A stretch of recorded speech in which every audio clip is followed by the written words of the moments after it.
Have you ever felt just completely stuck, caught between two choices, where every yes you consider is haunted by this equally loud no? It's a feeling we all know, being pulled in two directions at once, and it just leads to doubt, to paralysis.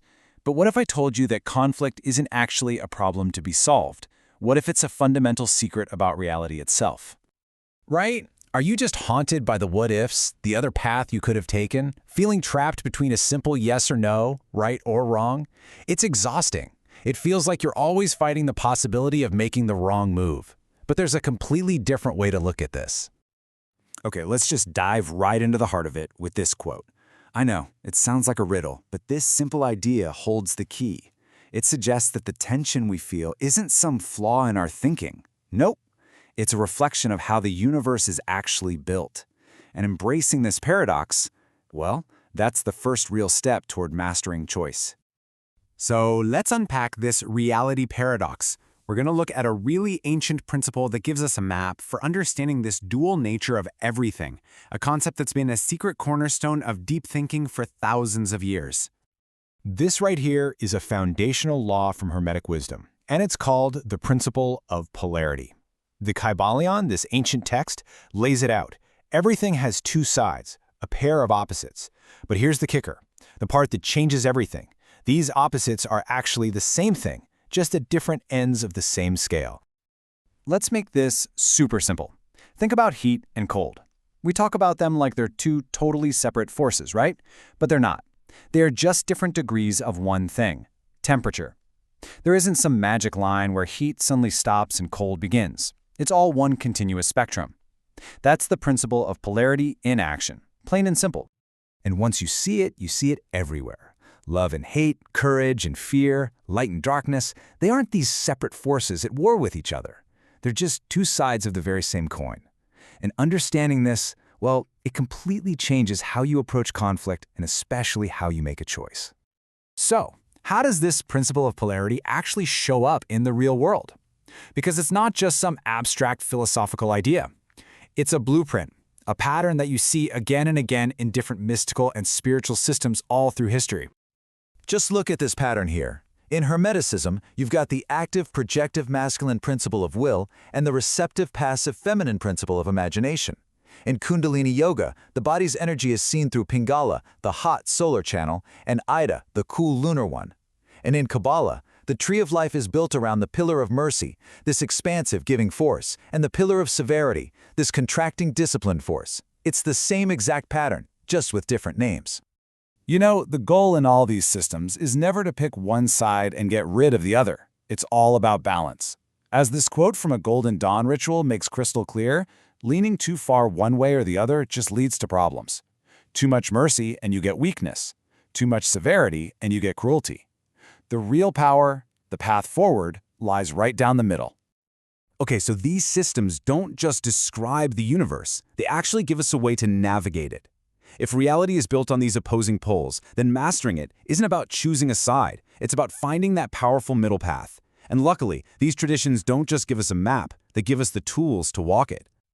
So the whole objective is to stop swinging back and forth between the poles like a pendulum. Instead, the goal is to build a stable, unshakable center right inside yourself. Think of it like you're building a third pillar, a middle path, a perfect equilibrium right between the opposites. One of the most famous techniques for this is called the middle pillar exercise.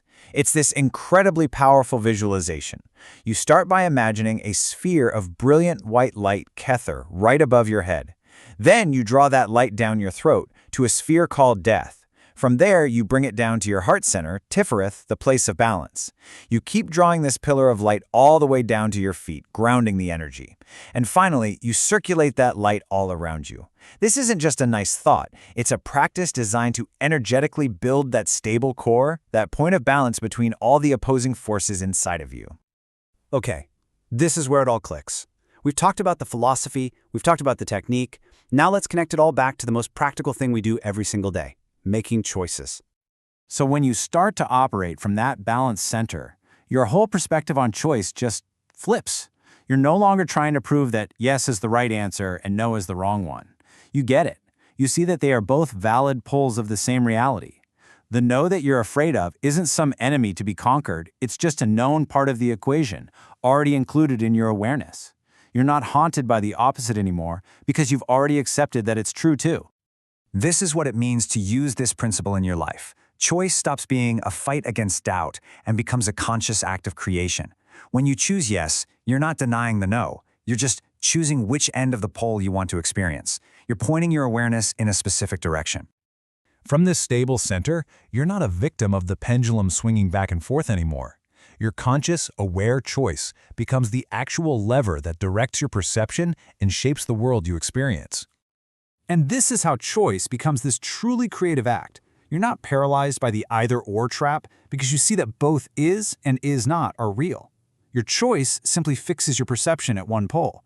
You get to direct your awareness to shape your experience with total intention, free to move through a reality where all possibilities are valid. You're free. So, what does this all mean for us, day to day? How do we take this from a really cool concept to a lived reality? A life that's navigated with clarity instead of being weighed down by constant doubt. Well, it's a journey from confusion to empowerment. By seeing the world through this lens of polarity, we can stop fighting with reality and start working with it.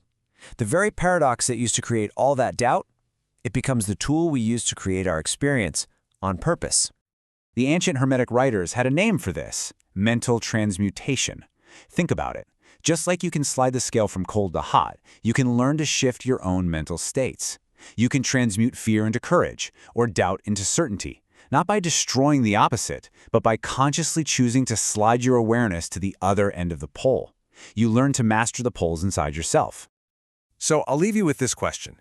Knowing that reality holds all possibilities, all opposites, and that your conscious choice is the lever that gives it direction, what reality will you choose to focus on?